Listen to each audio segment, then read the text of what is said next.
reka nanone nongere mbahe ikaze abadukunda mwese n'abadukurikira, mbashimire kandi cyane cyane wowe wamaze gukora subscribe kuri iryo jambo, iryo ryitwa subscribe, wambabariye ukarikandaho, rikandeho kandi ntubigire rimwe, ukanda rimwe yewe bagahita baguha akazogera, nanone ukagakandaho, ugakanda kuri ako kazogera kitwa oro, ibintu byose bikajya bihita bikugeraho. Nimba uri umuntu wacu kandi ukunda ibiganiro dukora, dutere inkunga muri ubwo buryo kugira ngo dukomeze twereke abantu ibyiza bakwiriye kugira mu mibereho yabo ya buri munsi, ariko nawe udasigaye gusharinga.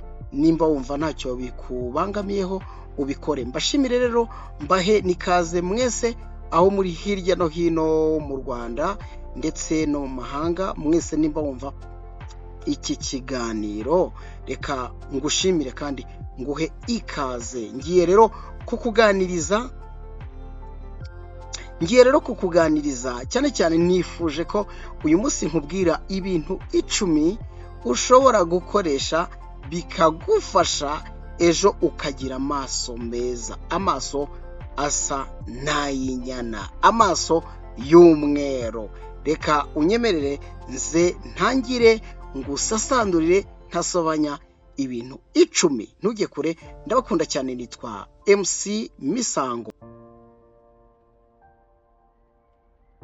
Nimba umuntu akubwira ko agukunda akongeraho no kukwita mazi yateke, akakwita amaso nk'ay'inyana yo mu ruhongore, akakwita imitoma myinshi cyane, ntacyo bitwaye.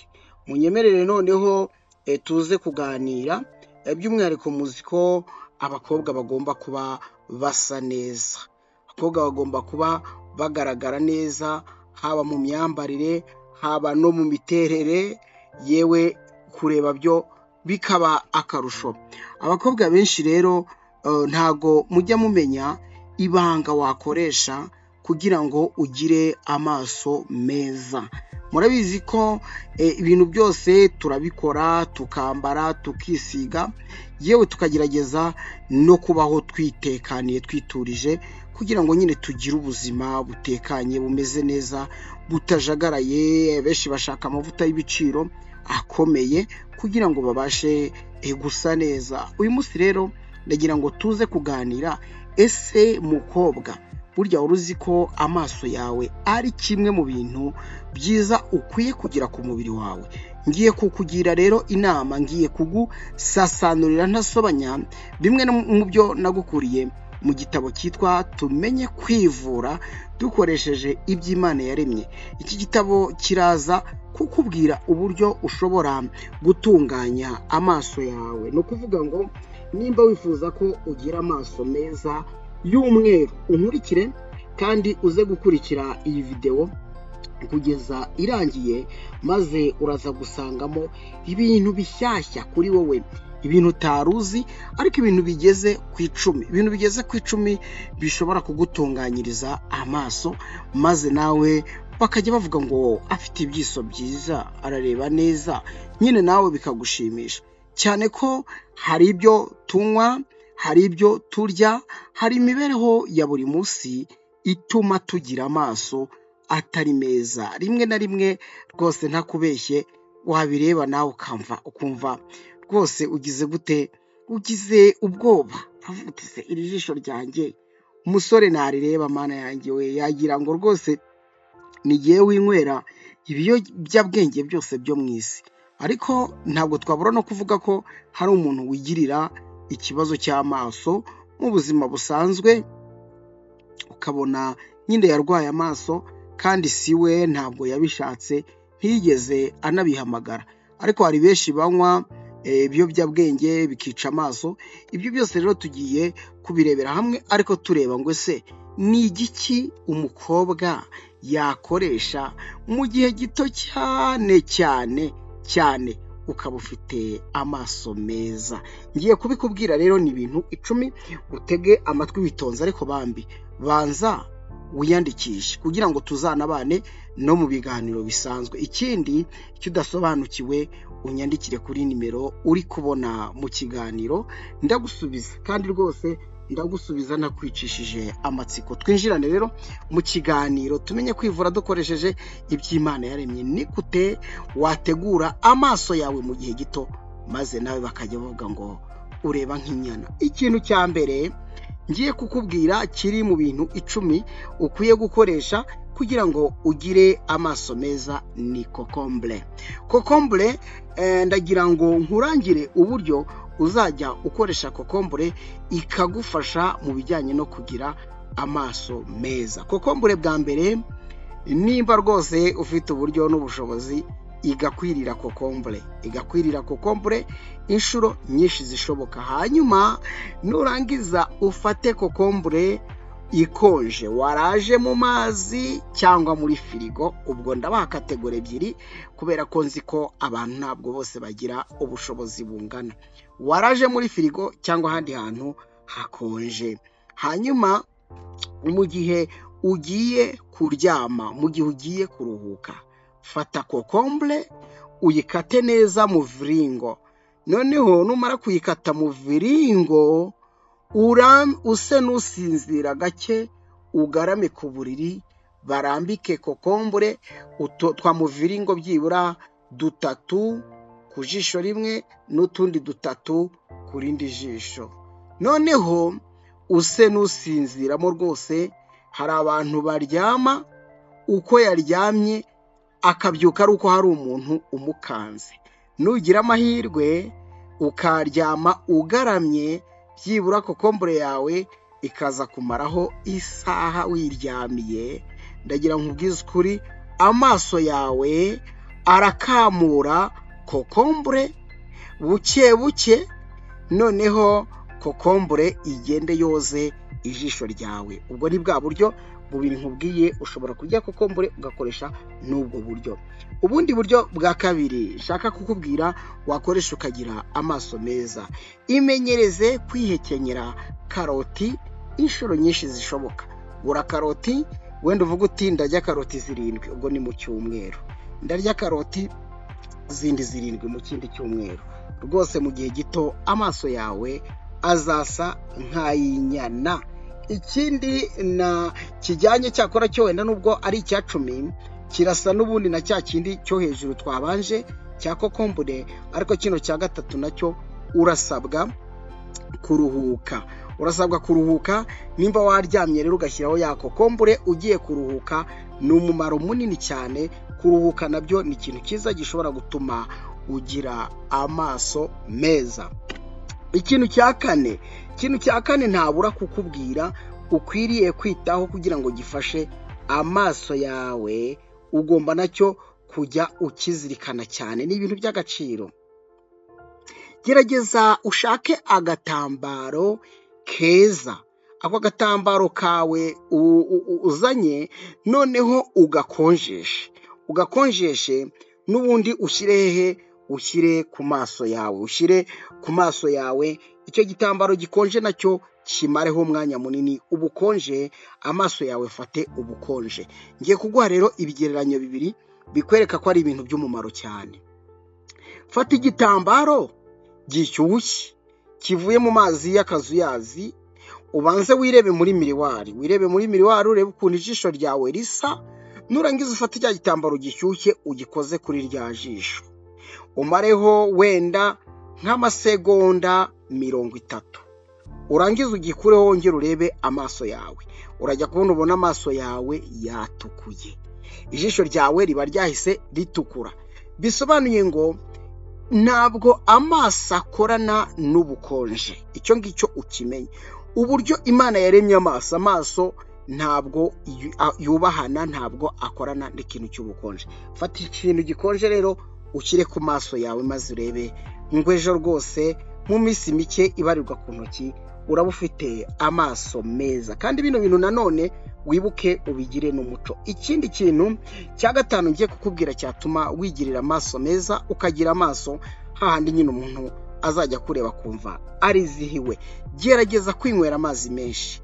inywera amazi menshi aho kunywa ibindi bintu ushobora no kuza kukubwira ko ari bimwe mu bintu byatuma utagira amaso meza.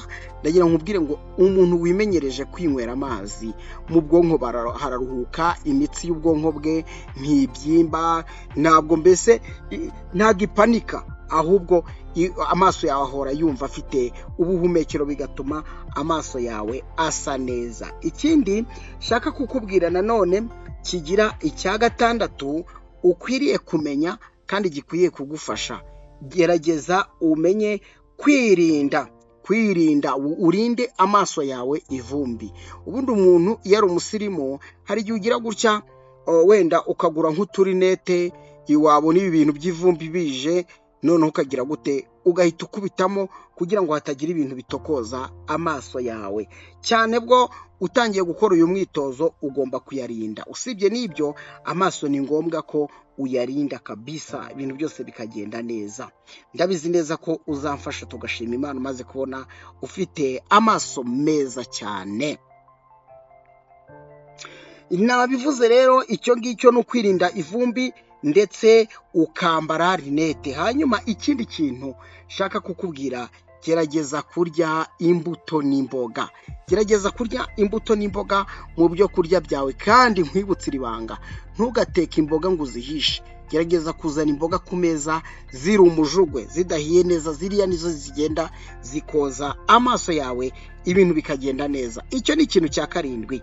Ikintu cya munani shaka kukubwira cyatuma wigirira amaso meza, maze abakubonye bakizihirwa, bakifuza gusa nawe, nacyo ndagira ngo ugitege amatwi. Ikintu cya munani nacyo gituma ugira amaso meza ni ukugira gute? Ni ugutembera.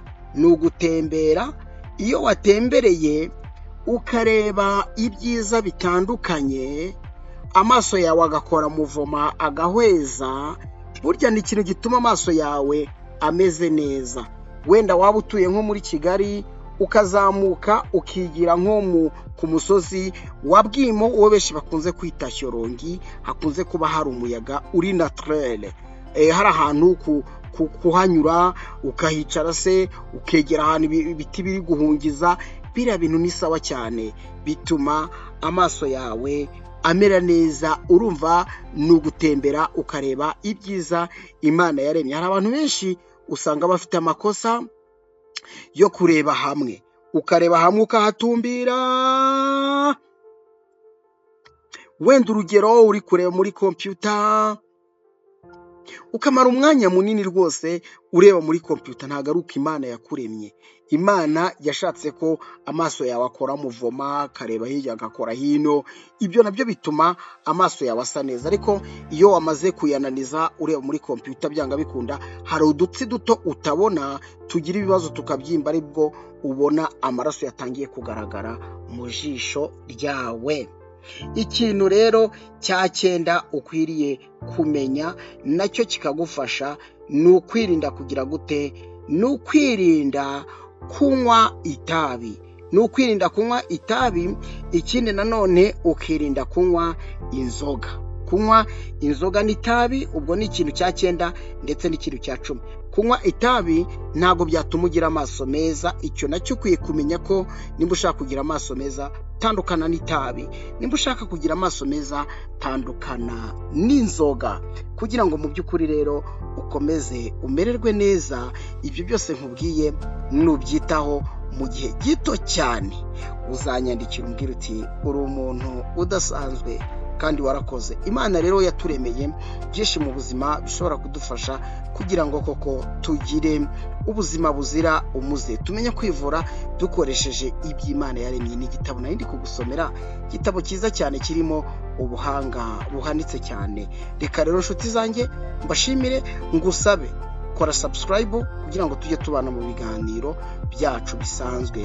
Ntuve hano utakoze subscribe, kandi ushobora no gusharinga biramutse bigukundiye, ikindi ukaduha igitekerezo. Bashimire cyane kandi mbifurize amagara mazima.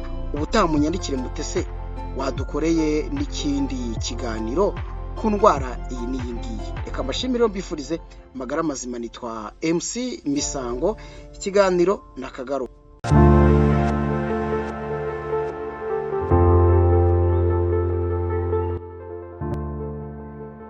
nanone nongere ngushimire kandi nguhe ikaze wowe udukunda kandi ukaba unadukurikiye, nguhe ikaze cyane, nkwifuriza kugubwa neza no kumererwa neza cyane. Ibyo ukora byose Imana ibihe umugisha. Nyemerera nanone twongere turebere hamwe uburyo dushobora kwivura amenyo, uburyo dushobora gusukura amenyo yacu akazana ubudasa, akazana ubwiza ntagereranwa, ubundi wajya umwenyurira umuntu nawe akaba yizihiwe. Tugiye kugendana mu gitabo gisobanura byinshi ku bijyanye n'ubuzima butandukanye. Uyu munsi unyemerere ngiye kuguha ibintu ushobora kwifashisha ukagira amenyo meza. Mbere na mbere mbaze nkubwire ko hari abantu rwose badafite amenyo meza. Nawe ubwawe utekereza ukavuga uti mwokabyara mwe, amenyo yanjye ameze gute? Yewe wabumbura umunwa rimwe na rimwe umuntu akumva havuyemwo umwuka mubi unuka. Burya amenyo ni kimwe mu bintu bituma umuntu yumva mwaganira, waseka kumva arizihiwe, ariko kandi amenyo ni kimwe nanone mu bintu byatuma umuntu rwose atakuganiriza yishimye, atakuganiriza ubona akeye ku mutima, adashaka ko murebana amaso ku maso. Rimwe na rimwe nyine ukabona arasa naho adashaka kumva umwuka uva mu kanwa kawe. Abenshi rero ntabwo bazi ko burya ibyo urya n'ibyo wanyweye nibyo bintu bituma ushobora kugira isuku mu kanwa, ariko ntibibe n'isuku gusa ahubwo ukagira n'amenyo meza. Hari ibintu byinshi rero byica amenyo, harimo ibifite isukari, harimo no kurya ibyo kurya bitandukanye birimo amavuta. Ubwo rero ukanarenzaho kandi ntunaborose. Rwose hari abakora amafunguro bakarya, bamara kurya nuko hakirariraho, yewe na mu gitondo akabikora bya nyirarureshwa, ukagenda rero wangiza amenyo yawe. Amenyo rero urabizi ko hasi no hejuru haba amenyo. Tugira amenyo y'imbere, tukagira n'amenyo yo mu misaya, ayo benshi bakunze kwita ibijigo. Ayo menyo yose rero afite inguni, cyangwa se agiye afitemo utuntu twagereranya n'utwobo. Utwo twobo rero cyangwa hagati y'iryinyo n'irindi niho hagenda hibikamo imyanda, kandi ikagera ubwo igakura ugasanga iryinyo ryabaye umuhondo aho kuba umweru. Kugira ngo rero nze ngusobanurire nifashishije kino gitabo, nkubwire ni ibiki ushobora kwifashisha, ni ibiki ushobora gukoresha kugira ngo nawe ugaragaze ubudasa, ugaragaza amenyo meza ufite mu kanwa rwose hafite isuku. Ndaje ngusobanure, ariko bwa mbere banza wibuke gukora subscribe kugira ngo mu by'ukuri inkuru zose dutegura hano z'ubuzima nawe zijye zikumerera neza. Nkwibutse ko ntari umuganga, ndi umusomyi nk'uko nawe wasoma, ariko ugasoma ibyo abahanga banditse. Ikosa ni uko wasoma ugasoma nabi, cyangwa se ukabitegurira umuntu nabi. Ntabwo rero abantu banditse ibitabo ntabwo ari injiji mwa bantu mwe. Mwibuke ko ibitabo bica mu nzira nyinshi kugira ngo binemerwe, ibyo mubimenye. Niyo mpamvu burya igitabo ari ikintu nyine dukwiye kuha agaciro mu buzima bwacu bwa buri munsi. Ariko rero kandi unibuke ko igihugu gifite iterambere, abantu benshi usanga rimwe na rimwe batafata n'umwanya wo kwitekerezaho ngo yiyiteho yitonze, agahora mu iterambere, arabyuka yiruka aragira gute. Ariko burya amenyo uyategura ryari? Ibyo byose ngiye kukubwira, ariko ndashaka gufasha umuntu ufite mu kanwa hanuka, ufite amenyo rwose mabi, nawe uvuga uti mfite amenyo mabi, yewe no guseka bikaba byagutera isoni. Nyemerera rero nkubwire bwa mbere icyo ugomba kubanza gukora. Banza ufate amazi y'akazuyazi, hanyuma uyaborosheshe bwa buryo bwawe wakoreshaga. bwa buryo bwawe wakoreshaga. Nyabuneka reka mbabwire, muri kino gihe ntabwo ngiye gusubiza isoko inyuma, ariko dore iyo korogate nagushyiriye aho ngaho, iyo niyo korogate yoza amenyo. Ndaguha urugero, buriya twemera ko ibigo bicuruza ibijyanye n'imiti, byaba imiti y'imisukano n'ibinini n'izo korogate n'amapudre, uzasanga, ubwo ndavuga muri za farumasi, iyi korogate niyo ushobora gusanga muri farumasi. Kubera iki? Harimo n'izindi wenda bitewe n'uburwayi bw'umuntu, kuko hari n'izindi ziba zaragenewe abantu bafite ibibazo by'uburwayi, haba hari n'izindi zagenewe abantu bafite ibibazo by'uburwayi, ariko korogate iri rusange umuntu wese ashobora gukoresha. Ugomba kwibaza rero, ni iyihe mpamvu mu by'ukuri iyi korogate wa mugani ariyo ikunze kuboneka muri farumasi? Nuko yizewe ubuziranenge bwayo. Abantu benshi rero bakuzanira korogate zitandukanye ku masoko, nuko ugata ibyo wari wambaye ukirukanka uti nabonye korogate ifite ubudasa. Muzirikane ko ibintu byose biri kuza mu iterambere, uba ugomba kubikoraho nawe ubushakashatsi ukabigiraho n'ubwitonzi. Wamaze kubyumva, fata korogate yawe n'amazi y'akazuyazi, uborose neza witonze uko wari usanzwe ubikora. Ndagira ngo ubanze ukore iyo suku gatoya, noneho nze nkwereke rero ubundi buryo ugiye gukoresha, uburyo utarumenyereye, uburyo utaruzi, kandi uburyo buri naturere cyane buza kugufasha. Numara koza rero n'amazi y'akazuyazi, ukoza neza bwa buryo bwawe wakoreshaga, ikindi kintu ugomba gukora ni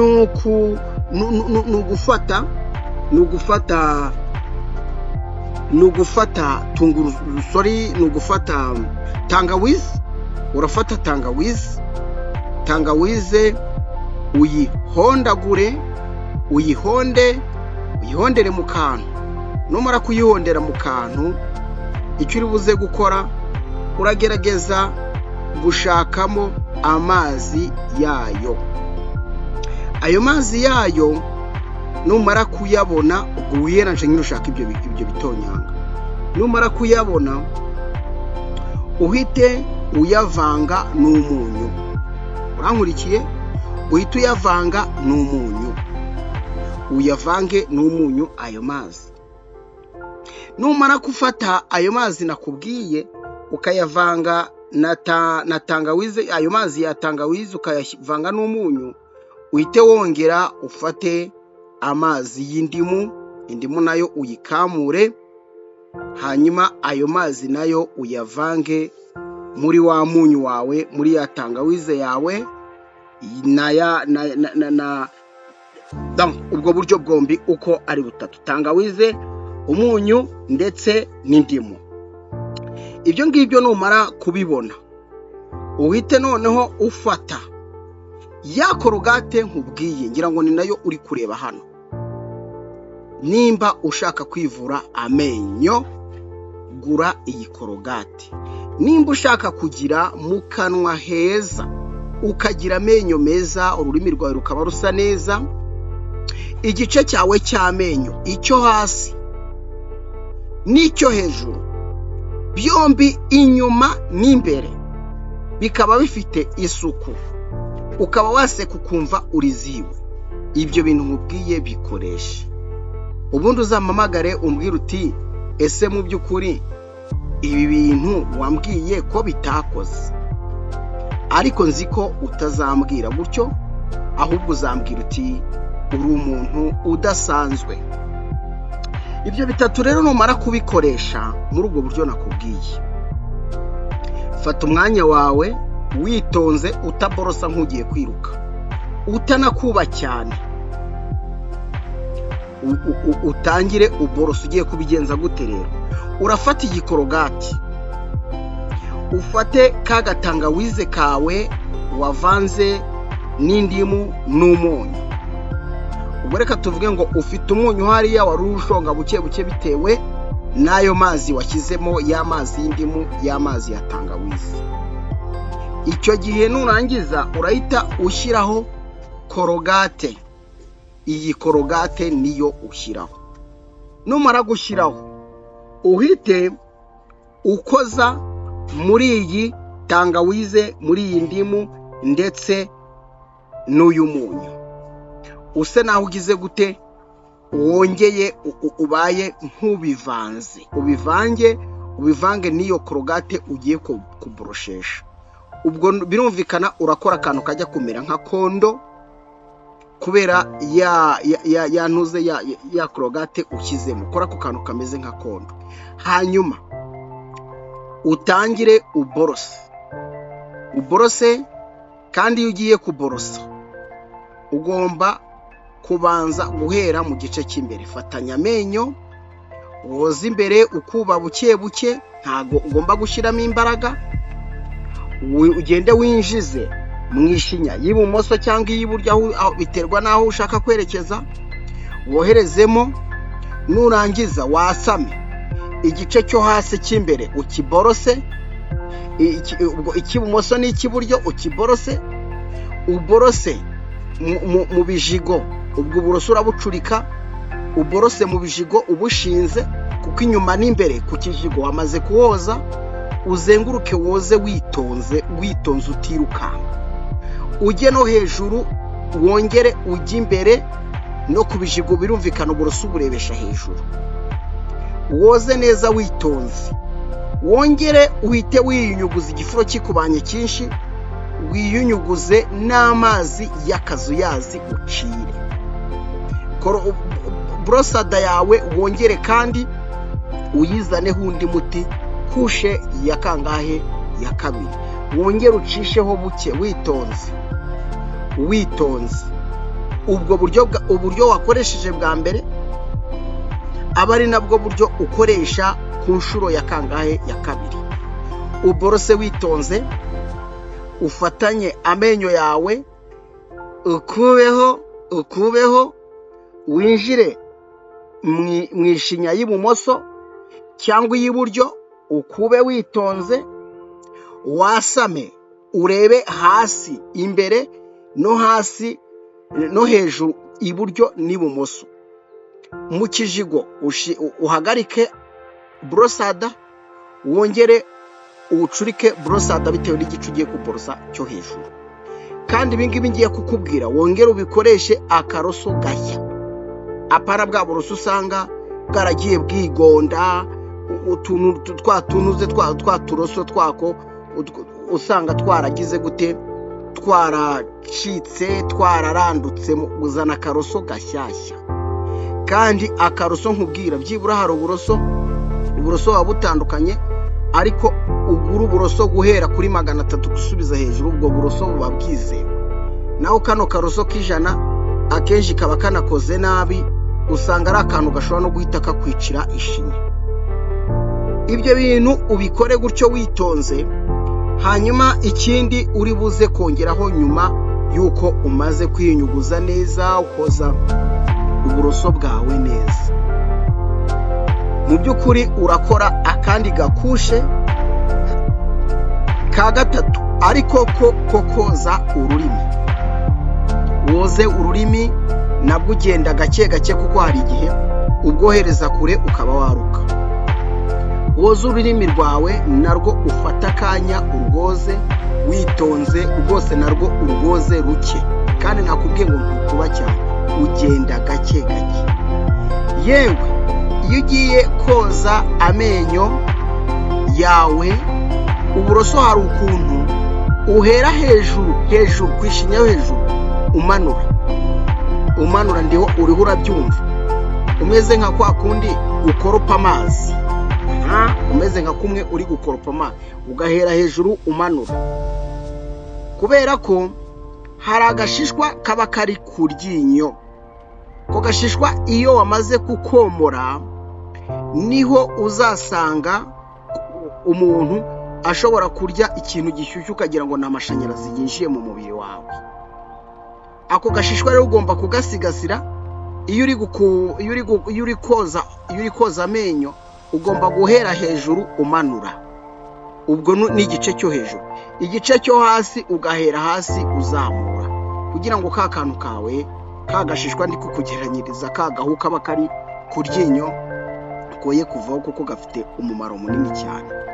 Kandi ya mazi nakubwiye y'akazuyazi ugomba gukoresha nyine akazuyazi, imwe nka twa tundi mbese wagereranya wakogesha umwana w'uruhinja. Ibyo ngibyo rero wamaze kubirangiza, wogeje n'ururimi rwawe, urarwunyuguje neza, birarangiye. Fata ibishishwa by'indimu. Indimu kandi mwibutse ko utagomba gukoresha indimu itari nshyashya. Fata ibishishwa by'indimu, hanyuma uhekenye ibyo wumva ushoboye. Uhekenye kandi ugerageza guha amenyo yose. Ukoresha iburyo, ukoresha ibumoso.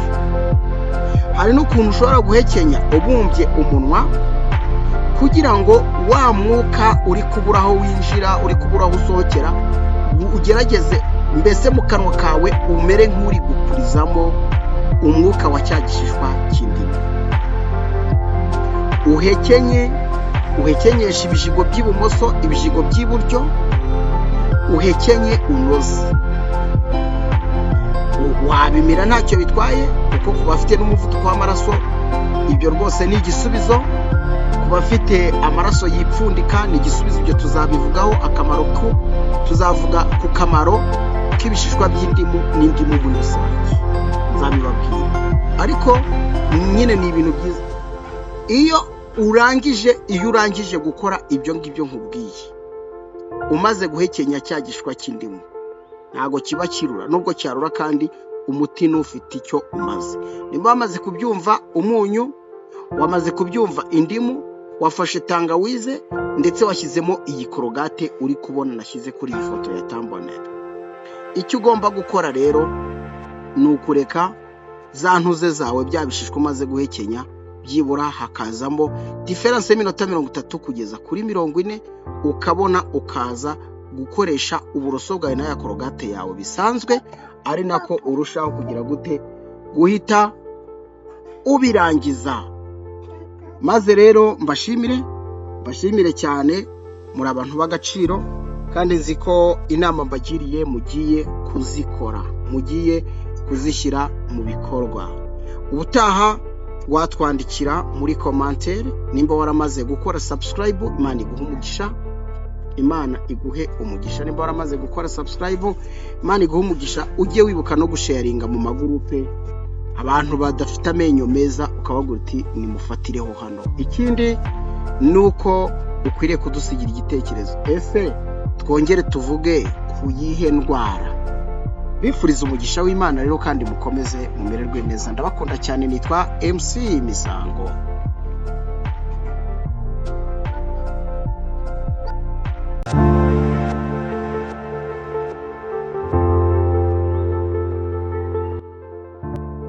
Reka nanone nongere nguhe ikaze wowe udukunda kandi ukaba ukurikira ibiganiro byacu dutegura hano mu buryo butandukanye. Nkwishimire kandi nguhe ikaze, nkwifurize umugisha utangwa n'Imana. Ariko nanone shimire abantu bakomeje kudukorera subscribe kugira ngo ibiganiro dutegura bigere kuri benshi. Nimba nawe utarakandaho, nukuri rikandeho. Niryo jambo rwose ryitwa subscribe, kandaho. Kandi buriya biba ari na byiza niyo udusigiye ibitekerezo, tukamenya nimba nibyo dukora n'ubundi muri kubyishimira. Imana rero iguhe umugisha. Nanone nongeye kugaruka, nongera kugusasanurira ntasobanya. Ndashaka ko hari byinshi shaka ko uzajya umenya kandi bigufitiye umumaro. Turi mu gitabo cyitwa tumenye kwivura dukoresheje iby'Imana yaremye. Uyu munsi ngiye kubabwira uburyo wagira ubwiza ariko witaye ku musatsi wawe, ukagira ubudasa n'uw'abandi batakoze ibyo ngiye kukubwira.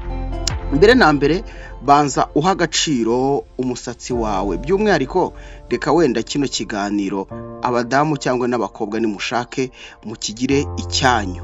Umukobwa cyangwa umudamu, ubwiza bwe bwa mbere, ubwiza bw'umugore bwa mbere bugaragarira hehe?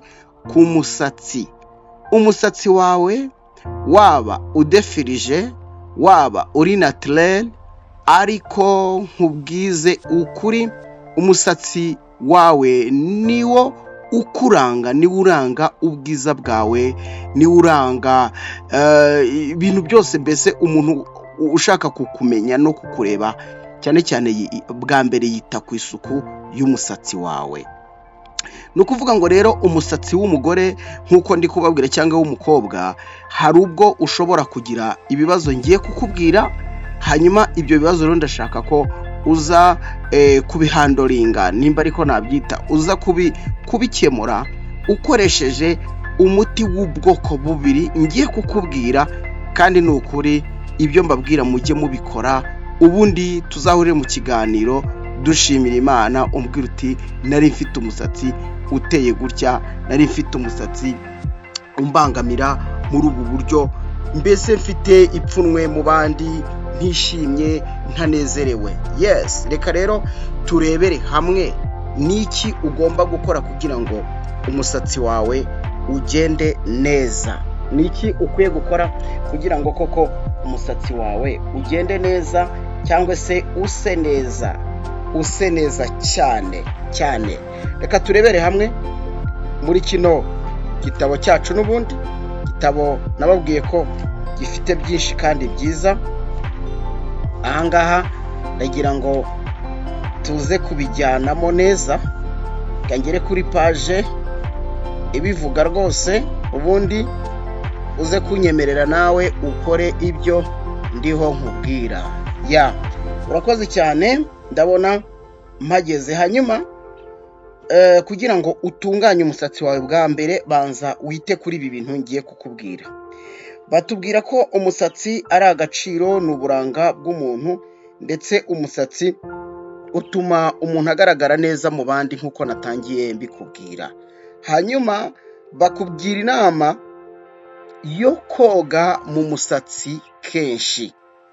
Mesa mu musatsi wawe, icyo ni icya mbere. Mesa mu musatsi wawe, kandi biba byiza iyo ukoresheje isabune nanone idashobora kwangiza umusatsi wawe. Ahangaha rero nakugira inama yo gukoresha isabune y'amazi, wenda nka shampoo. Hari n'andi masabune menshi, ariko iyo ngiyo niyo nzi. Isabune y'amazi burya iragufasha mu buryo bwo koza mu mutwe ukoresheje isabune y'amazi. Hano ushobora gufata shampoo rero ugashyira mu musatsi wawe, ukawushyiramo, kandi ugakoresha intoki zawe. Burya abantu benshi bakunze kumesa mu mutwe bakoresheje ibindi bintu, usanga rimwe na rimwe biwukurura. Burya iyo ukoresheje urusokozo uriho umesa umusatsi, ntabwo kenshi nakubwira ko ari ikintu cyiza, kubera ko birangira ahubwo umusatsi wawe uri kuwuca. Ni byiza kuba ufite intoki, ukitonda, ukagenda ukoresha inzara zawe mo imbere, ya sabune ukayikwiza hose, umusatsi ukawumesamo rwose ukoresheje izo ntoki zawe, ukawumushyiramo urufuro ruhagije, ukawunyuguza. Kandi nanone bakakubwira ngo rero si byiza gukoresha amazi ashyushye mu musatsi wawe, kubera ko amazi ashyushye yorohera umusatsi gupfuka vuba. Amazi ashyushye yorohera umusatsi gupfuka, kandi nanone amazi ashyushye yangiza vitamini ziri mu mutwe zituma umusatsi ubasha gukura. Icyo ngicyo ukiteho, ni ukumesa mu mutwe, ariko mu gihe uhamesa ukitondera gukoresha amazi ashyushye. Ikindi kintu nanone batubwiye, ugomba kwirinda ahangaha ni ukugira gute, ni ugushyushya mu mutwe. Gushyushya mu mutwe biraza gusa naho bijya guhura n'iki cya mbere, ariko uburyo bwo bavuzemwo ni uko bakubuza gutega ibitambaro mu mutwe. Ibitambaro mu mutwe ndetse rimwe na rimwe bifite bimeze nk'amashashi. Abagore benshi bakunze kugira amadefo, hari utuntu bakunze kwambara mu mutwe tuba tumeze nk'udushashi, ukumva turoroshye tumeze nk'udushashi cyangwa nk'igitambaro kinyerera. Bene biriya bitambaro bavuga ko bidatambutsa umwuka cyangwa se bitakira umwuka. Ni ukuvuga ngo umubiri w'umuntu usohora umwuka kandi ukakira undi mwuka. Iyo rero wamaze gupfuka wa musatsi wawe wawushyizemo cya gitambaro, uba utanze uburenganzira cyangwa se ubuhaye umwanya wo kugira ngo umusatsi wawe upfuke. Kubyumva neza, bivuze ngo turaza kugera ku buryo ushobora gushyushya umusatsi wawe, kuko umubiri ukenera ubukonje ugakenera n'ubushyuhe. Ibyo bintu byombi sinzi niba mutari mubizi, ariko hari igihe uwushyushya mu buryo butari bwo. Reka dufate urugero, ushobora gushyushya umubiri wawe ukoresheje amasogisi. Ubwo ndavuga ku maguru. Amasogisi ni kimwe mu bintu bishobora kugushyuhiriza ibirenge, ariko uramutse wambaye ishashi ni ikibazo, kubera ko ntabwo umubiri wawe uri bubashe guhumeka. Bimwe nakubwiye, ntabwo umwuka ushobora gusohoka, ntabwo kandi umwuka ushobora kwinjira. Ibyo ngibyo urumva rero ko ari ikosa. Ibi nabyo birasa n'ibi rero. Si byiza gupfuka mu mutwe wawe ukoresheje ikintu kimeze nk'ishashi cyangwa se ishashi. Icyo cyumvikane, kandi inshuti zanjye mujye mukora ibyo mbabwiye, kuko iki gitabo cyanditswe n'umuhanga udasanzwe, n'umudogiteri witwa Ellen G. White. Yanditse byinshi rero ku bijyanye n'iki gitabo. Hanyuma icyo ngicyo twariho tuvuga ni ikintu cya kangahe? Ni ikintu cya kabiri, kwirinda gushyushya mu mutwe wawe ukoresheje buriya buryo tumaze kuvuga hejuru. Ikindi, kwikorera umutwaro. Yego, ngo kwikorera umutwaro nabwo si byiza. Kwikorera umutwaro nabyo si byiza kuko bipfura umusatsi. Ahangaha baratubwira ko iyo wikoreye kenshi ukikorera umutwaro uremereye, n'ubundi hazamo ubushyuhe butari ngombwa, ndetse ubwo bushyuhe bukarangira bupfuye wa musatsi wawe. Kwikorera umutwaro, ubundi ngewe njyashima abantu bo mu burengerazuba bw'u Rwanda bakoresha ibitugu byabo. Burya ibitugu nibyo byikorera bikanikorera neza. Ngira ngo abagabo benshi, haba ari ukujyana umuntu kwa muganga bakoresheje ingobyi mu gihe cy'abami, aho umwami bamuhekaga, nyine bakoreshaga ibitugu. Burya umugongo n'ibitugu niho hantu ubundi hikorera. Sinzi abikoreza umutwe ngo babikuye hehe, ariko ubundi buriya hariya ni kuri moteri y'ubwonko, moteri y'imitekerereze yose iri hariya. Ibaze rero iyo wamaze kurambikaho imitwaro, uba ugiye kugira gute? Kubangamira cya gice cy'umubiri. Kwikorera umutwaro bipfura umusatsi. Nyaboneka, nimba unkurikiye, wirinde kino kintu cyo kwikorera imitwaro, kuko bituma umusatsi wawe wangirika mu buryo bwihuse cyane. Ikindi noneho sasa, hari uburyo bumeze nka bwa bundi twavuze hejuru. Bavuze ko iyo upfuka mu mutwe inshuro nyinshi, ubwo icyo nacyo mukirindeho. Gupfuka mu mutwe inshuro nyinshi, ugasanga ku wa mbere, urugero wenda rutoya, hari abakobwa benshi, reka wenda mbivuge ntacyo bitwaye, abakobwa benshi bo muri ADPR murabizi ko bakunze gutega ibitambaro mu mutwe, sibyo? Bakunze gutega ibitambaro mu mutwe, ariko mu by'ukuri ni nabo bakobwa bagira umusatsi mwiza. Ni ukuvuga ngo umukobwa wiyemeje kudatega agatambaro usanga afite umusatsi mwiza. Kubera iki? Kubera ko amesamwo. Wenda uze kutwandikira kubera icyo ugira umusatsi mwiza biterwa n'iki. Inshuro nyinshi muraza gusanga bamesa, ariko reka nkubwize ukuri, reba ufate umukobwa ushyira agatambaro mu mutwe, hanyuma nakuremo urebe, uzasanga umusatsi we waragwingiye, kubera ko za vitamini twabonye ntabwo zibasha kuboneka. Uburyo bwo guhumeka k'umutwe ugatuma umusatsi ubasha kubona wa mwuka winjiza n'uwusohora, ntabwo bikunda, ahora yaziritse kandi akazirikamo ikintu nanone cyamaze kuremerera ubwonko. Uzasanga ari urutambaro runini akazenguruka agahita ahuza, nuko agapfuka mu mutwe. Gupfuka mu mutwe kandi kenshi ngo ntabwo ari byiza, nabyo bipfura umusatsi. Hari igihe njya ndeba abantu batwara moto, iyo akuyemo uhita ubona ari undi muntu, uhita ubona nyine, uhita ubura ubwiza bw'umutwe. Ako kantu mumbabarire, ariko njya nkabona muri ubwo buryo. Icyo ngicyo nacyo mukwiye kukirinda. Hanyuma ikindi bari kutubwira hano ni ikijyanye no kuboha umusatsi. Kuboha umusatsi, mubona ko abantu benshi bakunze kuboha umusatsi, ariko bakubwira ko kuboha umusatsi nanone uba uri kuwukurura, uwushikura, uwukura mu mutwe, uworoha nyine.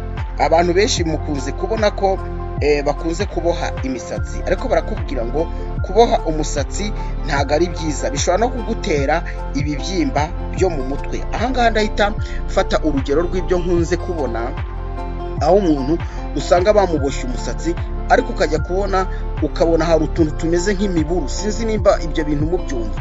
Imiburu, ukabona umusatsi wakuruye umutwe, ndetse ukabona hajemo imiburu ikamurya. Ikindi noneho ukajya ukabona hari n'iyo baboshye yatangiye kugira gute, gucika. Buriya rero ntabwo ari ubwiza, nyine uri kumva ko ahubwo bwa bwiza bwawe uri kubukura. Hano barakubuza rero kuboha umusatsi. Kuboha umusatsi, cyakora barakugira inama ko ushobora kuwuboha mu gihe ari mwinshi, ariko ukoresheje n'ubundi umusatsi uri ku mutwe.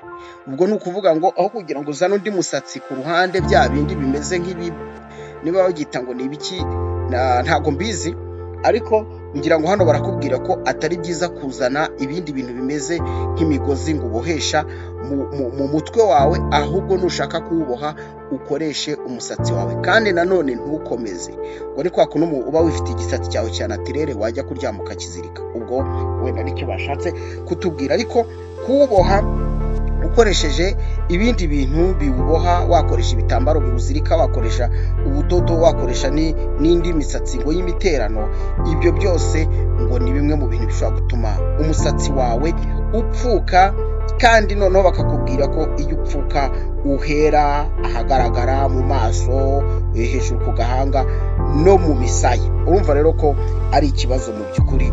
Bavuga ko umusatsi wawe ushobora gupfukamo, ahandi bavuze ni igice cy'inyuma mu irugu k'umusatsi naho upfuka. Hanyuma rero bari kutubwira noneho uburyo bwo gushyushya rero umusatsi. Uburyo bwo gushyushya umusatsi ni uko uwushyiramo igitambaro mu gihe cya nijoro kugira ngo ubwonko nabwo buruhuke. Kandi nushyiramo igitambaro, ushyiremo igitambaro cyo mu bwoko bwa kigoma. Impamvu igitambaro cyo mu bwoko bwa kigoma kibasha gutanga ubushyuhe, ariko kikinjiza n'ubukonje nanone bukenewe. Umubiri wawe rero ukabona bwa bukonje, ukabona n'ubushyuhe. Urumva ko ni byiza gushyushya mu mutwe, ariko mu gihe cya nijoro kugira ngo ubwonko nabwo buruhuke, kuko murabizi nijoro ibice byose by'umubiri ni ngombwa ko tubifubika. Ntabwo warara butumburi wambaye ubusa, ugerageza kwifubika ugashyiraho igikuvurori, nyine ugashyushya umubiri. Barakubwira rero ko hano n'umutwe noneho ushobora kuwushyushya, ariko ukoresha igitambaro cyo mu bwoko bwa kigoma, cyoroshye kandi kidakomeye, kitabangamira umutwe. Ukizirikemo, hanyuma mu gitondo ugikureho ugiye kumesa mu mutwe wawe. Hano rero barakubwira ko nanone mu gihe cyo kuba ubyutse ni byiza kumesa mu mutwe wawe, ndetse kirasa naho ari icyanyuma bahita batwereka uburyo dushobora no guhita dushyiramo uruvange batubwiye rw'umuti dushobora gukoresha, ibintu bikagenda neza. Nimba ubyutse ni ngombwa ko umesa mu mutwe ukoresheje bwa buryo twavuze hejuru. Hanyuma rero ni byiza gukoresha amazi akonje. Ushobora no kuba wayaraza mu nzu, cyangwa se waba uzi ko aho ujya kuyavoma aza kuza nyine akonje. Amazi akonje ni meza ku buryo mu mutwe ukiyashyiramo uhita wumva ubukonje. Amazi akonje afite umumaro munini gukomeza umusatsi wawe.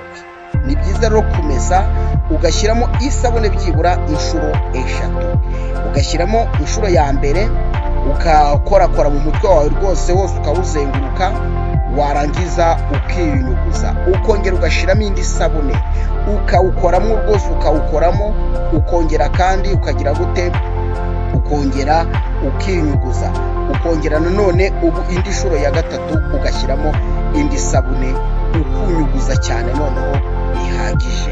Kumutsa umusatsi wawe rero nanone barakugira inama ko ushobora kumutsa umusatsi wawe nanone ukoresheje intoki, ushibura amazi uyakubita ukumva ko avuyemo, ugakoresha nanone mbese muri ubwo buryo. Warangiza rero ukaza gukora bino bagiye kutubwira. Urafata amavuta ya Elayo, urafata amavuta ya Elayo. Aya mavuta ya Elayo barakubwira ko wowe ugereranya ukurikije uko umusatsi wawe ungana. Nimba ufite umusatsi mwinshi urakoresha amavuta nyine ahagije ku buryo amavuta aza kugaragara. Nimba ufite umusatsi muke urakoresha n'ubundi amavuta make. Urafata Elayo uyashyire mu kantu gashobora gutuma uza kugenda uyasuka akasukika, noneho ukagenda uyasiga muri wa mutwe wawe usa n'utandukanye umusatsi, ushimamo kugira ngo ya mavuta agende yinjira hose. Hanyuma ikindi kintu nguri buze kuvanga n'aya mavuta, uravanga n'indimu. Ufata rero aya mavuta uyavange n'indimu, ubivangavange. Numara kubivanga bimaze kuvangwa neza, icyo uri bukore nta kindi ni uguhita utangira gusiga mu mutwe wawe. Ikitonderwa, mu mutwe hagomba kuba hamaze kumuka, ubona ko wumva rwose ko amazi yashizemo, ugiye kongeramo aya mavuta ya Elayo avanze n'indimu. Nibyo ngibyo rero ubikore byibura uvuga uti wenda ngiye kumara iminota 30 kugeza kuri 40 kugira ngo mbashe kuba nahita njya mu kazi. Ushobora kuba ugiye mu kazi k'ubuhinzi nk'uko hano babivuze, cyangwa se akazi ko kujya kwigisha ijambo ry'Imana, ibintu nk'ibyo ngibyo. Hano barakugira inama ko ibikorwa byawe ushobora kubikora nyuma y'iminota 40. Noneho rero bakakubwira ngo nimba wamaze gufata ya mavuta yawe wabishyizemo neza, wumva umusatsi wose wawushyizemo ya mavuta, ngaho rero gira gute, sokoza. Mu gusokoza uragenda usokoza buke buke udashyiramo imbaraga, usokoze buke buke rwose. Umusatsi wawe uhagarike neza, uhagarike. Impamvu bavuze ya minota 40 nuko aya mavuta ya Elayo afite ubushobozi bwo kuba yamaze kumuka, cyakora ubwiza bw'umusatsi inyuma bugaragara. Umusatsi ntabwo uri buzatukure, ntabwo umusatsi uzahinduka isura, ahubwo umusatsi uzaba uko ubishaka. Iki rero nimba mugikoze mutya, barakubwira ko byibura buri gitondo ushobora gukora ibyo bakubwiye. Umusatsi wo urawurinda buri munsi, ariko kumesamo witegura kujya mu kazi bikore mu gitondo byibura mu minota 40 witegura kujya mu kazi, ubone kuwusokoza wamaze kumuka. Indimu yamaze kwica mikrobe. Hano batubwiye ko indimu ifite ubushobozi bwo kwica mikrobe zituma umusatsi ushobora gupfuka ndetse no kugira ibindi bibazo bishobora gutuma umusatsi wapfuka. Hanyuma bakakubwira ko amavuta ya Elayo rero yo afite ubushobozi bwo gutanga ubwiza no kurinda umusatsi icyawangiza. Reka mpinira ahangaha kandi mbashimire. Gusa kino gitabo kivuga byinshi nyine ku musatsi, ariko ibyo nibyo by'ingenzi cyane nabahitiyemo. Mbashimire cyane, bifurize amagara mazima nshuti zanjye, kandi twongere duhure muri komanteri. Ushobora no kunyandikira, ukanyandikira rwose kuri nimero yanjye ibiri muri kino kiganiro. Reka mbashimire kandi nanone mbifurize amagara mazima. Wibuke gukora subscribe, maze rero nubona umusatsi wawe wakuze, wari waracitse, ukabona umusatsi wawe utarumeze neza, waje kuri gahunda, uzanyandikire ubimbwire. Reka mbashimire kandi mbifurize umugisha w'Imana. Nitwa MC Misango.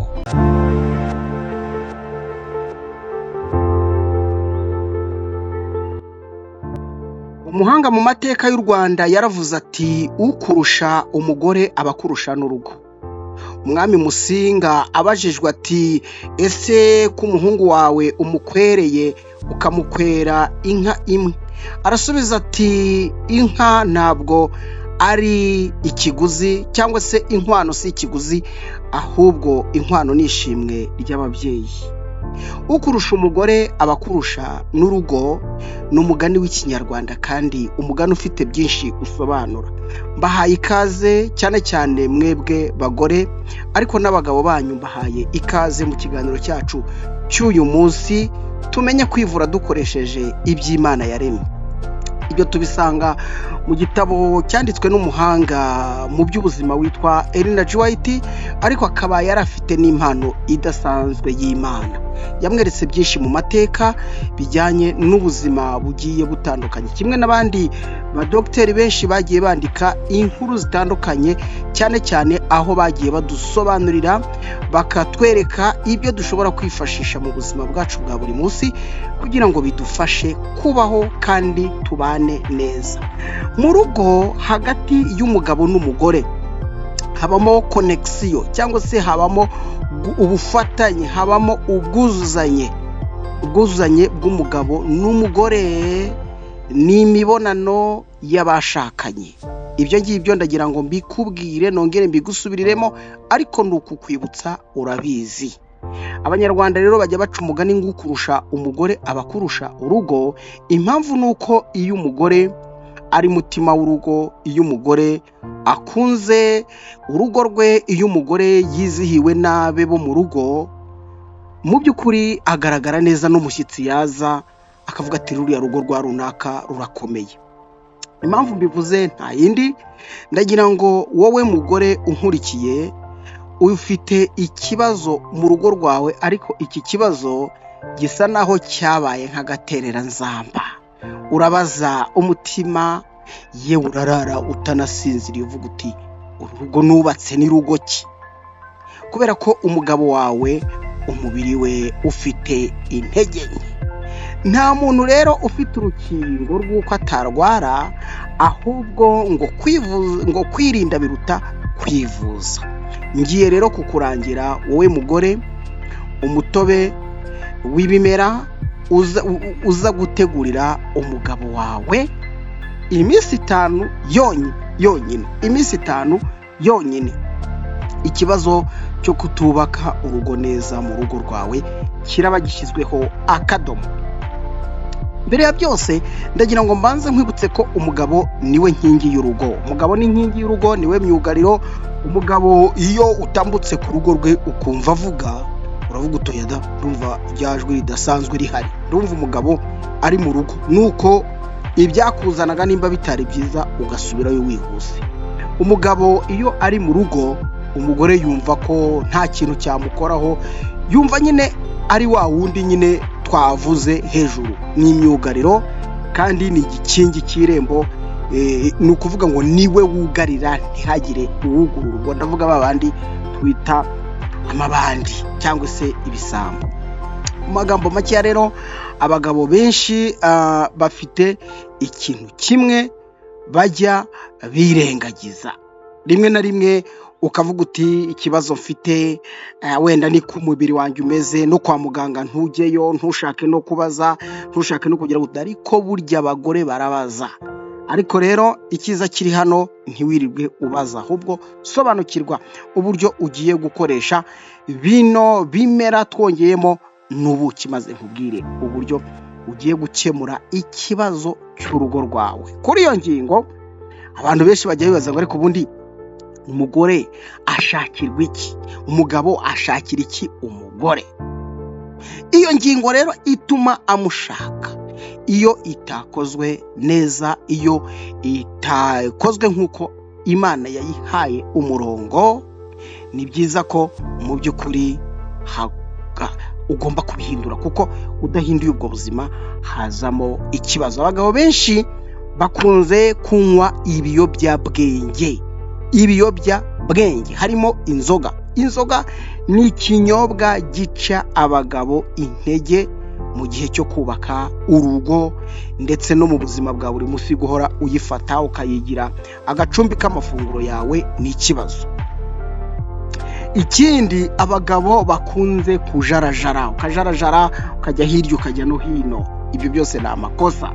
Abagabo bakunze kwikarisa kugeza ubwo barangije, abo ngabo ni ikibazo. Reka twigendere, ako ni agaciyemo. Ariko nugira amahirwe umugabo wawe akaba atari kuri urwo rwego nkubwiye, biraba ari sawa. Ariko ikiza cy'uyu muti, nubwo yaba anywa inzoga, ndakubwiza ukuri, araza guhagarara yemye mu rugo rwawe, yongere akubiteho inkingi y'igihame.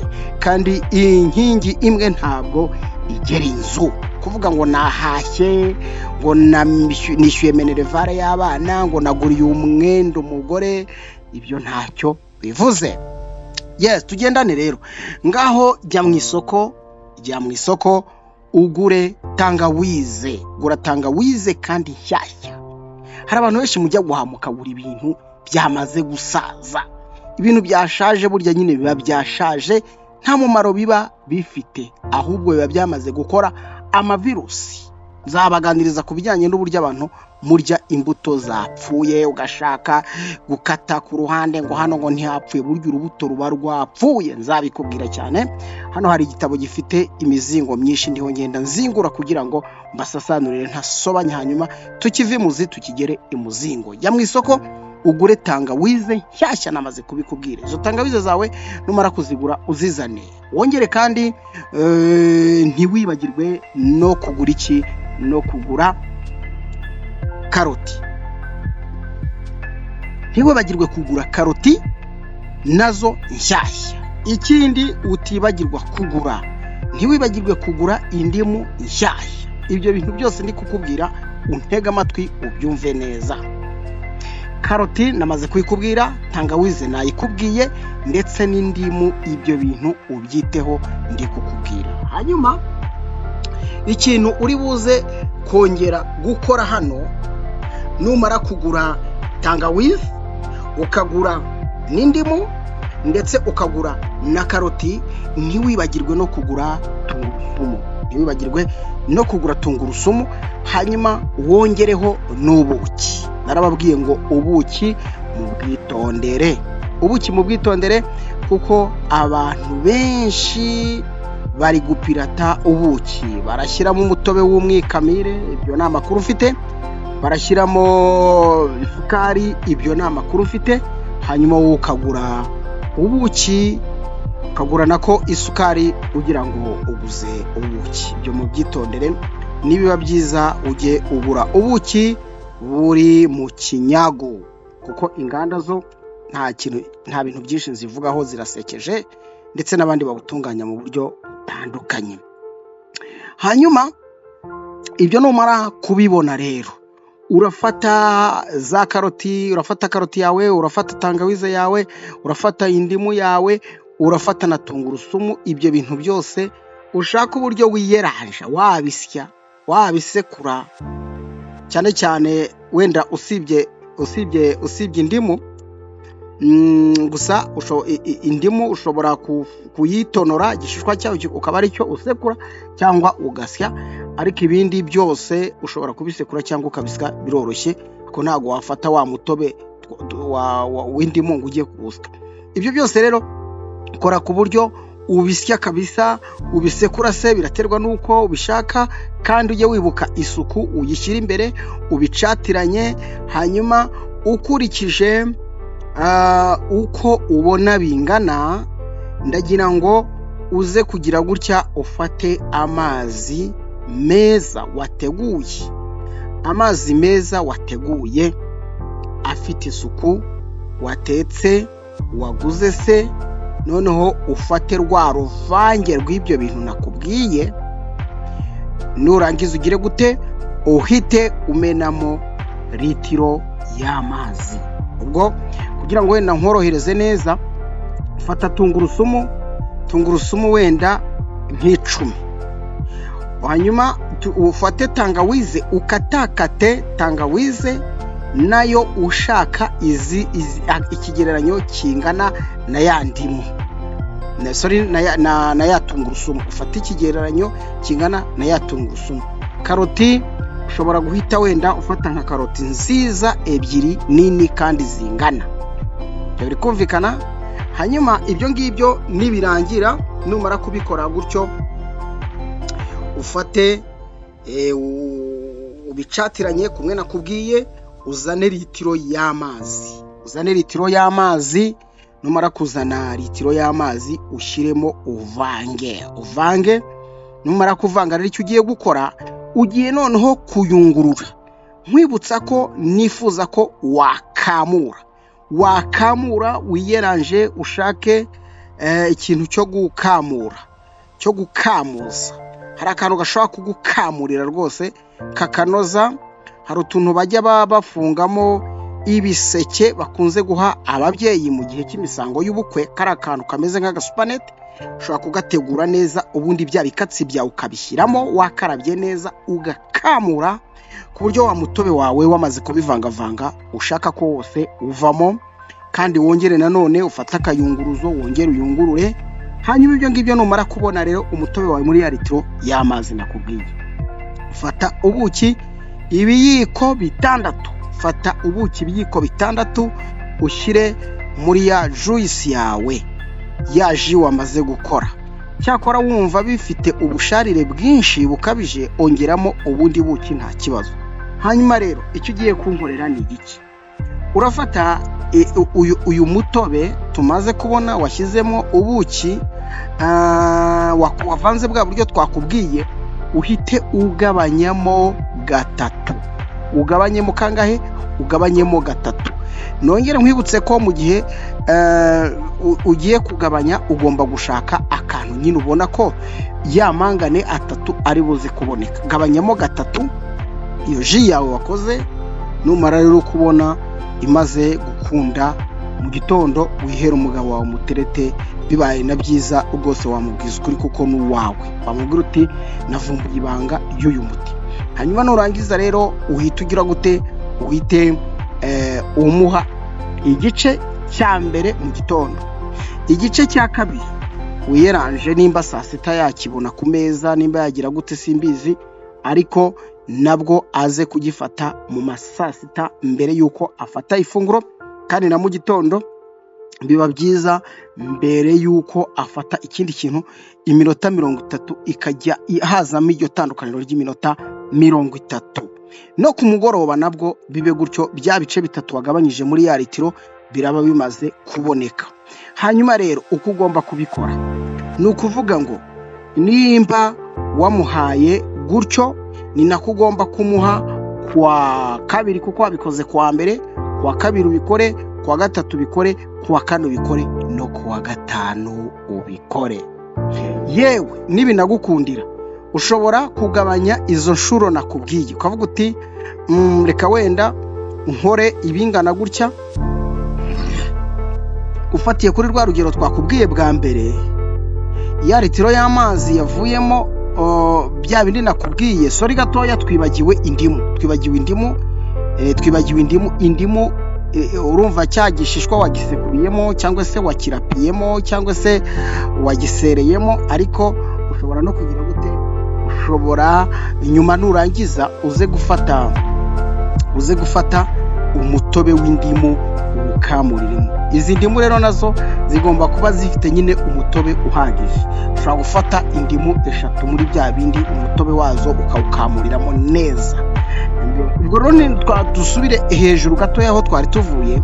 Icyo ugomba gukora nta kindi, ushobora gufata ya litiro twabonye, ushingiye kuri ya tungurusumu, ushingiye kuri ya karoti, ushingiye kuri ya ndimu, ushingiye no kuri ya tangawize, rwa rugero twabonye uko ingana.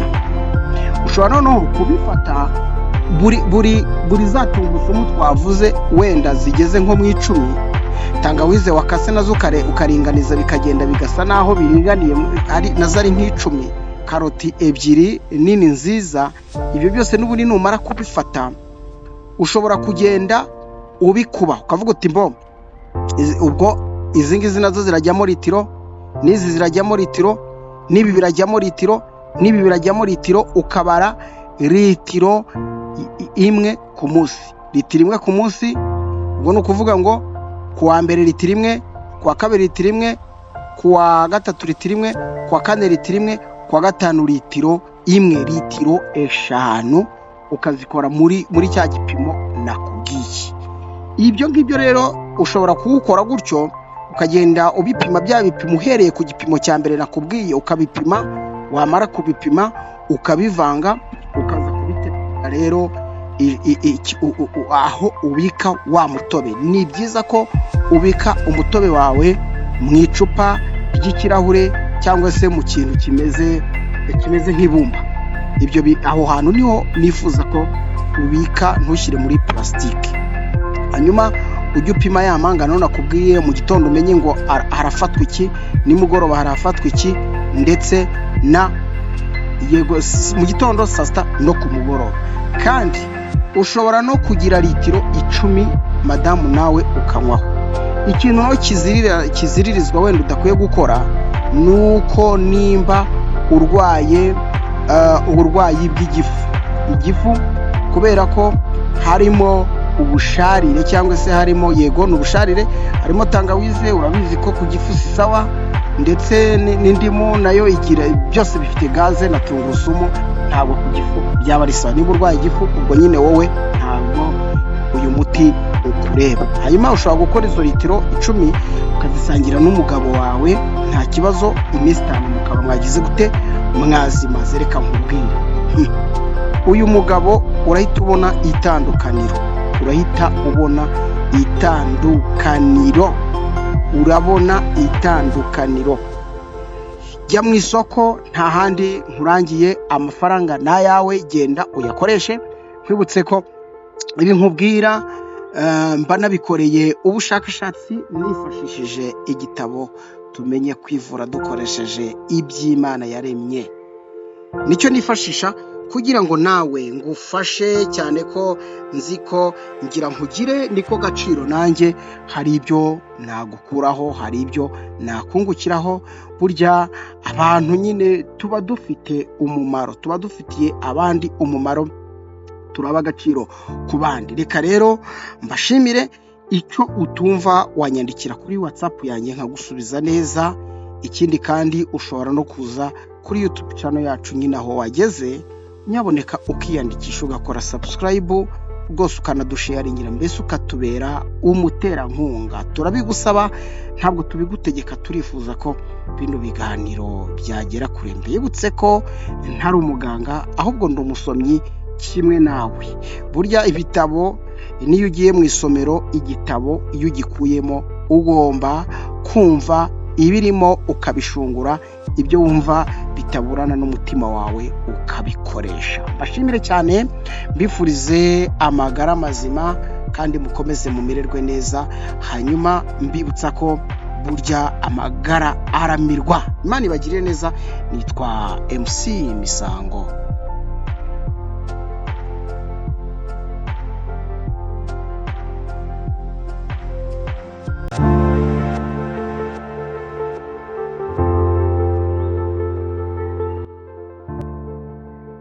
Nta burangaza dufite, inshuti magara yo nifite akuka.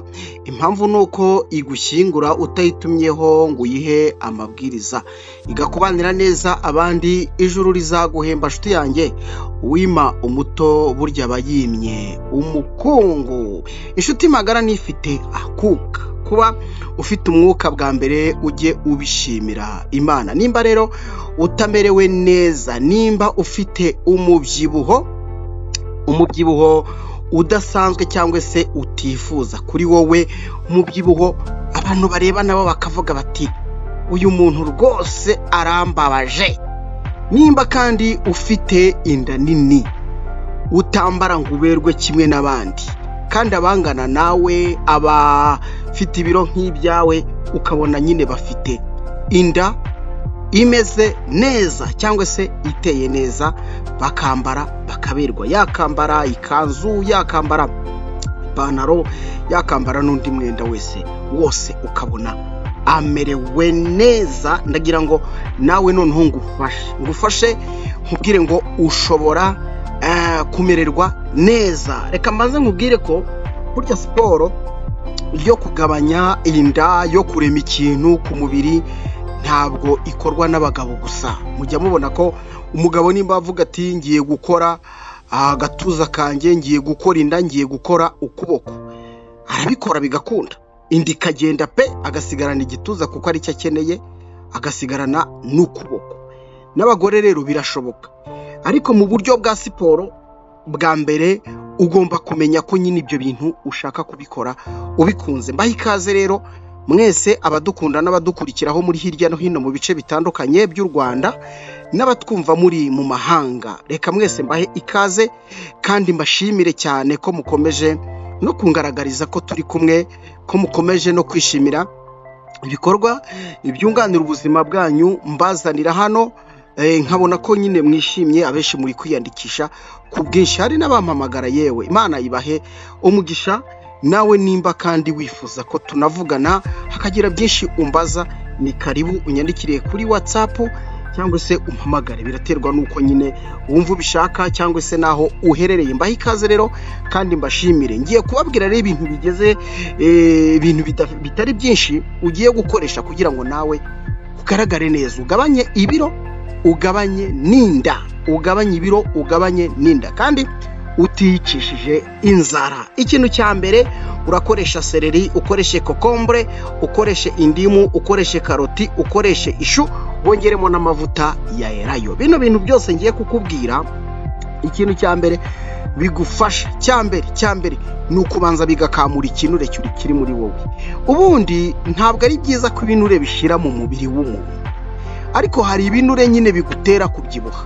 Waba uri ugenda ukumva ubuze amahoro, ukumva ubuze umutekano, wakora agasiporo ukumva reka, waterura akantu ukumva biranze. Ibyo bintu byose burya ikinure nicyo kintu cya mbere kiremerera umuntu. Ngiye kukubwira rero uburyo ushobora gukoresha bino bintu maze kukubwira, bikagufasha ukaba uri poze rwose, ukananuka ku rugero kandi rudakabije. Hari abantu bananuka ariko ugasanga yashize.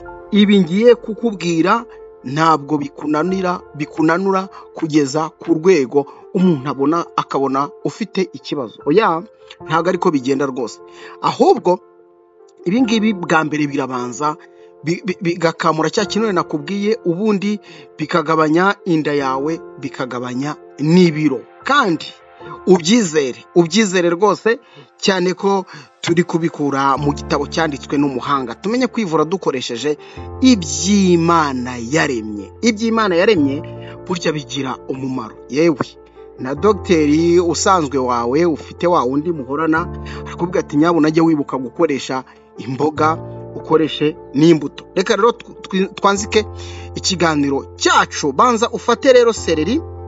Fata seleri, jya ku isoko ugure seleri nshyashya. Jyemba kangurira kugura ibintu bishyashya. Mujye mumenya ko ibintu byashaje biba byashaje. N'amavuta wisiga bashyiraho garanti, ayo kurya bashyiraho garanti, ibintu byose bashyiraho garanti. Nta kintu kitagira garanti. Urabizi ko n'umuntu agira garanti.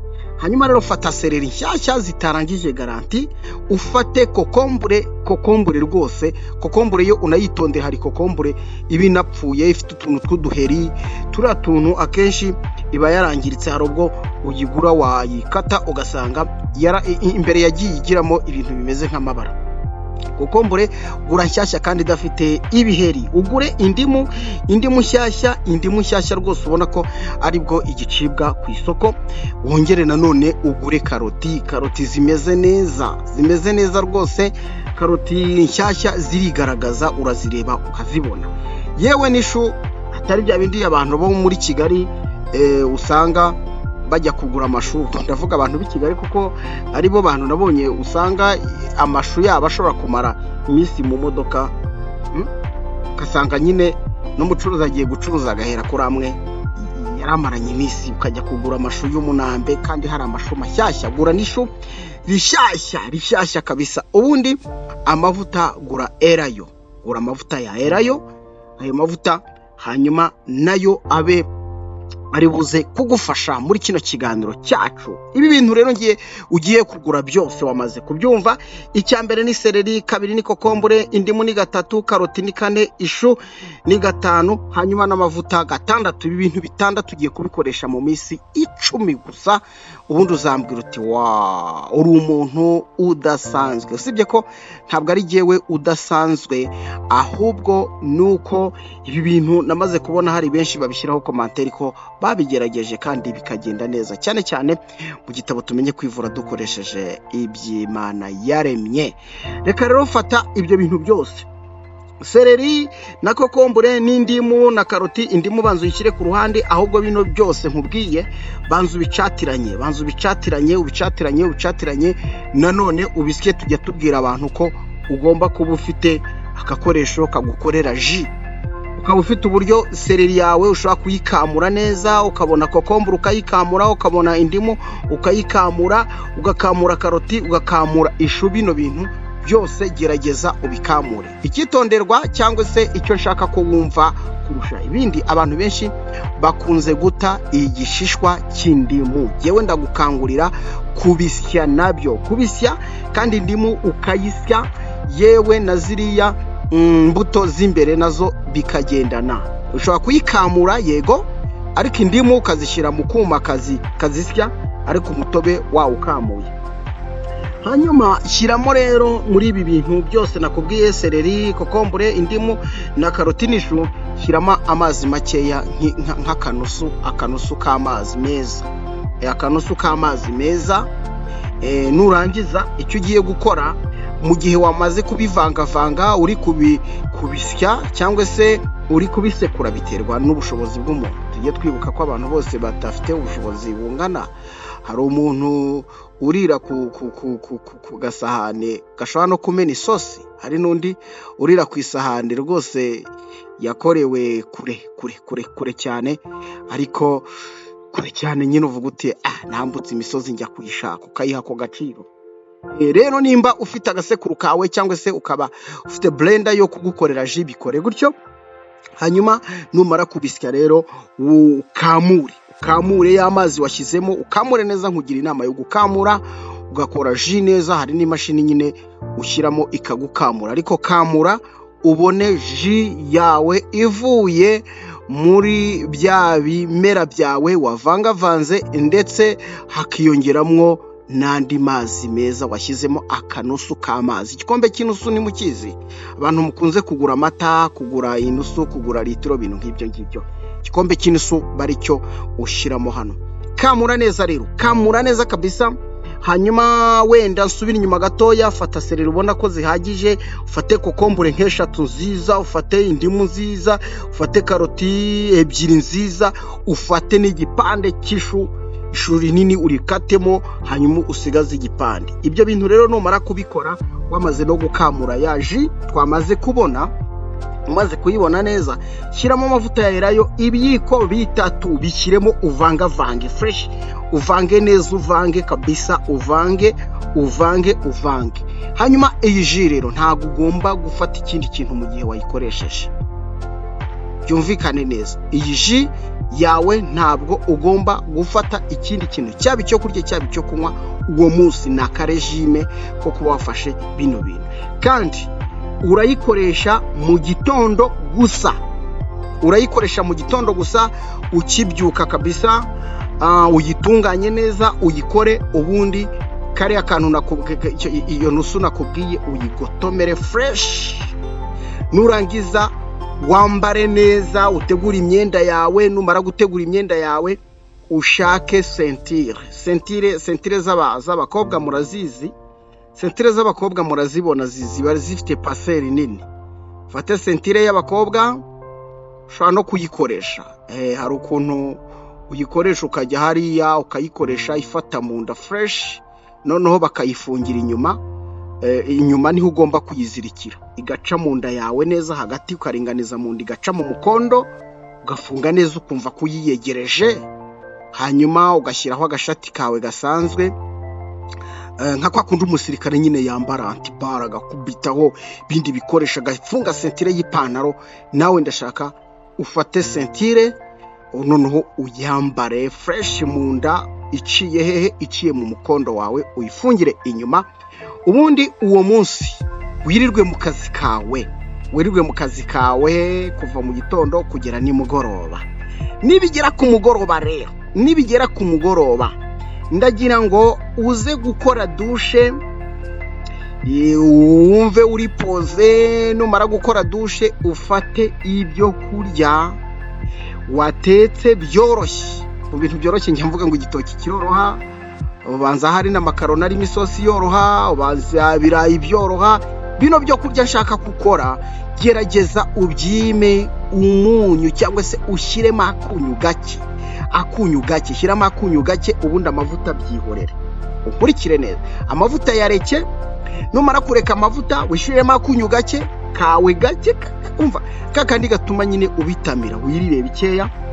Ufate ifunguro rya nijoro gusa, kandi nabwo ujye urifata wenda nko mu masizeri bitarenze saa moya nukabya, hanyuma wicare byibura nk'isaha imwe ubone kujya kuryama.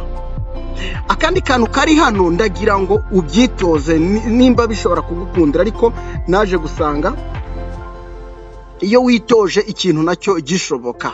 Gerageza nyuma ya saha nkubwiye, jya kuri toilette. Nushaka uyicare hejuru umara iyo minota wenda 10-15 yicaye hejuru. Nukuvuga ngo biragufasha gutegura umubiri wawe kujya ujya mu bwiherero nijoro, mbere yuko uryama. Nubikora kuwa mbere ukabikora no kuwa kabiri, ntabwo uzageza kuwa kane utaratangira kumenyereza umubiri wawe kujya kuri toilette nijoro. Wowe genda wicareho, nushake uhave nta kintu ukoze, ariko 1, 2, 3, 4 bizakunda. Ndashaka rero ujye umara gufata rya funguro ryawe rya nijoro. Numara gufata ifunguro ryawe rya nijoro ryoroshye, nushaka ushobora no kuvuga utereka ntegure igitoki cya buri gihe, igitoki kirimo imboga cyangwa se ibyo kurya byoroshye, nawe urabizi. Hanyuma ibyo ngibyo nibirangiza iryo funguro ryawe, numara kuritegura wicare byibura nk'isaha, cyangwa se nimba ukunze kurambirwa wicare iminota 30, ujye kuri toilette hagati iminota 10-15. Buri gihe wimenyereze kujya kuri toilette mu masaha ya nimugoroba. Mu gitondo nanone cy'undi munsi ukurikiyeho, nabwo wongera ukore ya ji yawe nakubwiye, uyifate kwa kundi, wongere wambare kumwe nakubwiye, wigire mu kazi kawe. Ibyo bintu bikore kuwa mbere, bikore kuwa kabiri, bikore kuwa gatatu, bikore kuwa kane, bikore kuwa gatanu, bikore kuwa gatandatu. Urangize muri makeya iminsi 10 uyibare, iminsi 10 uyibare. Reka nkubwire, ndagira ngo nkubwire iki. Nubona utabaye mwiza kubera ibyo bimera byonyine wafashe, biraguha ubwiza, uraza kumva uruhutse mu mutwe, uraza kumva umeze neza, urabona kabisa inda yawe iri gusubirayo, uyibona kabisa, indwe irasubirayo rwose uyibona kabisa. Uri kumva ibiro birajya ku gipimo, uraza kumva utekanye, wumva wifitiye umutuzo, mbese wumva kabisa ufite oxygene, wumva wagira ngo hari akayaga mugendana, wumva umeze neza cyane. Ibyo bintu bikore gutyo, nyaboneka ntugire ikintu ufata, mbabarira. Nimba ushaka inama nakugiriye, mbabarira, ntugire ikindi kintu ufata. Wowe ufata ifunguro rya nijoro gusa, kandi nabwo kubera ko ugomba gutegereza ya saha nakubwiye kugira ngo ujye kuryama, kuko ifunguro rya nijoro burya nta mumaro rigira, niryo kuzuza igifu gusa, nta mumaro rigira. Ndetse niwumva ukeneye kugira kandi kantu wenda wumva wafata, uri kubyumva, ho kugira ngo ufate ikindi kintu, ahubwo wagerageza ugashaka nk'akandi kantu k'akabuto gatoya nabwo koroshye, nk'ipapayi, wenda akaneke, utuntu tworoshye, kandi nabwo ntufate byinshi, kubera ko hari uvuga ati genda abwirirwa we, ntufate byinshi. Oya, ntufate byinshi, ubikore gutyo ubwiye. Iyo minsi nguhaye nukora iyo ji yawe gutyo, mu by'ukuri iraza kuguhindurira amateka y'ubuzima bwawe. Reka mbashimire cyane, kandi inshuti zanjye abakomeje gukora subscribe, Imana ibahe umugisha cyane. ibaha umugisha kandi mbisabye Imana mbikuye ku mutima. Imana iravuga ngo nimusaba mwizeye nzabaha. Ntabwo Imana iyo ikuye ikintu ku mutima ikwirengagiza. Umuntu wese wiyandikisha kuri runo rubuga Imana iguhe umugisha mu byawe byose. Reka mbashimire, bitwaye MC Misango, ibiganiro byacu nakagaruka.